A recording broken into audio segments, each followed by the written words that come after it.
Carnevali, à l'arrière Wolf, Perfumo le capitaine, Heredia l'excellent arrière de l'Atlético de Madrid, Sam, milieu de terrain, Babington, Selch, Haussmann, en attaque Kempes, Yazald et Ayala. Vous remarquez que le grand Brindisi, la grande vedette du football argentin, qui avait été sorti contre la Pologne et remplacé par Haussmann, n'est même pas remplaçant ce soir. Le coup d'envoi est donné par monsieur Kazakov à l'instant pour l'équipe d'Italie. Zoff, Burnic, Spinozzi, Morini, Benetti, Facchetti, milieu de terrain Mazzola, Capello, Rivera, en attaque, en pointe, Anastasi et Riva. Chinaglia n'est même pas remplaçant. Il y a eu des problèmes dans l'équipe d'Italie entre les sélectionneurs Valcarigi et l'attaquant de Lazio de Rome, champion d'Italie.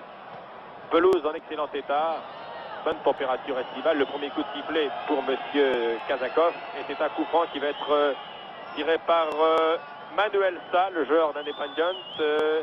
C'est Babington finalement qui tire. Première attaque des Italiens par le numéro 19 Anastasi, l'excellent attaquant de la Juve, qui a donné à Gigi Riva. Riva en position d'avant-centre, derrière pour Benetti.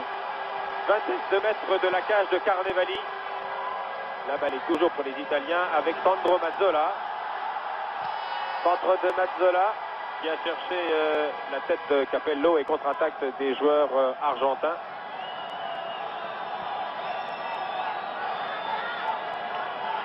Kempes, le jeune Kempes, il n'a que 19 ans et qui avait marqué le seul but de la rencontre France-Argentine il n'y a pas si longtemps à Paris au Parc des Princes. Kempes qui est un grand espoir du football sud-américain.